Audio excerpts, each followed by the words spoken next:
Good morning, guys. It is Friday, May the 15th.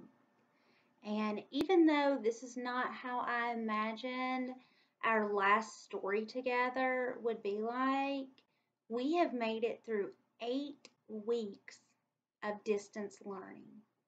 I have missed you guys so much. I've missed talking to you, I've missed seeing you, but I really hope you have enjoyed all of our stories and all of our activities we've been doing at home. And I really hope that you enjoy our last one. Now, I want you guys to put on your thinking caps because I know how super smart you are. I'm going to read you a story today that takes place in the outbacks of Australia. And I know this because if I remember from our animal habitats, and I remember that certain animals live in certain places, I can remember that a koala bear lives in Australia in the forest there. This story is called The Koala Who Could. And on the back cover, it says, sometimes a little change can open your world to big possibilities. Now, what we experienced was not a little change. It was a really, really big change. We went from seeing each other every day to not seeing each other at all. I went from being able to read these stories and hear your answers to not being able to do that. But it opened up so much more, and we got so much more time with our families, and we got a lot of practice in with our stories and read aloud. So one last story practice before you guys are big time kindergarten students.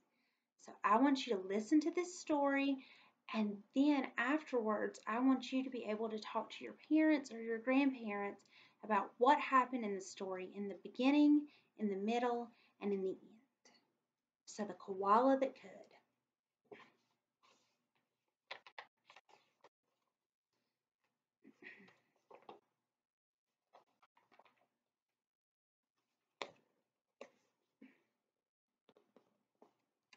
In a wonderful place where the day was just dawning and the breezes blew soft on a warm golden morning.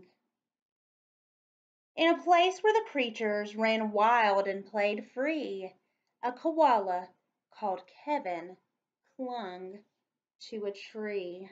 And there's Kevin the koala hanging on his tree.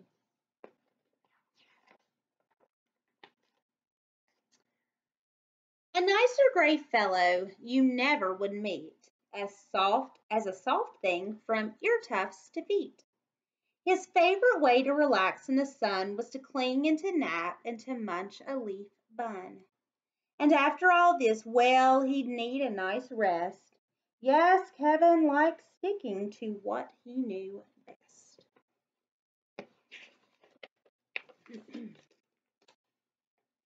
You see, high up was safe since he liked a slow pace, while the ground down below seemed a frightening place.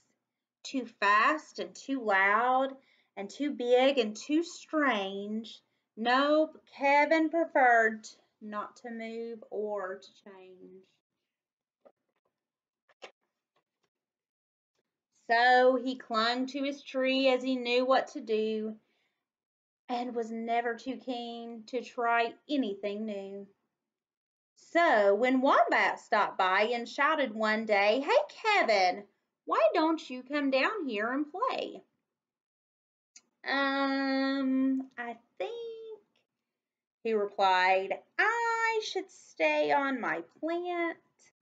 I'm busy right now. No, I'm sorry, I can't. Why not? Cried the Ruse with a super loud cheer. Yes, why? Called the Dingoes. There's nothing to fear.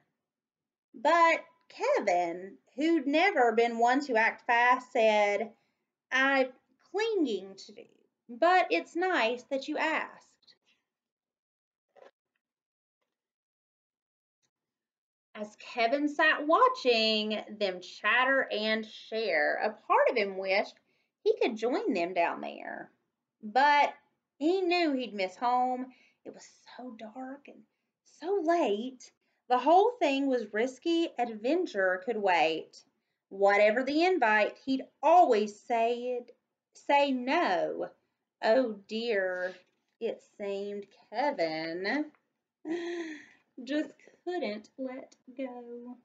Look at Kevin's face. How do you think he feels? Yeah, he's probably scared and maybe a little sad too that he's missing out. So his life was the same no matter the day. The weeks came and went, and months rolled away. And Kevin stayed still while the world moved around until he awoke to a worrying sound. Oh no. What is that? What kind of bird is that? It's a woodpecker. Tap, tap, the sound went. Well, this was a blow. Tap, tappity, tap, tap, tap, tap. Oh, no. Uncling, the crowd called, which had gathered below. Leap and we'll catch you. Just let yourself go. But Kevin was scared. Let go. No, I shan't. I won't, shouted Kevin. Oh dear, I just can't. Whoa. Down came the tree, and with it was bringing crash and a wallop at Kevin, still clinging. Kevin, he carefully opened one eye. You open one eye? And looked up at the love staring down from the sky.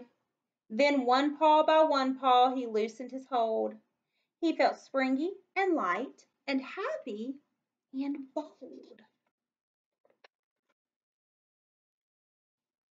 The worst he could think of had now come to pass, and he was just fine. Well, he felt quite first class.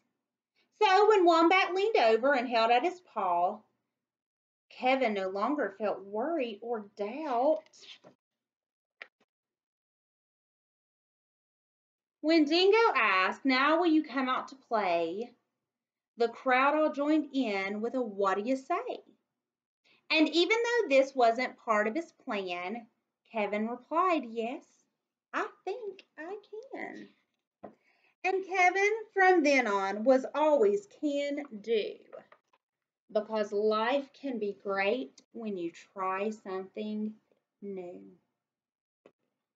Guys, I think the story of Kevin is really important because you know what?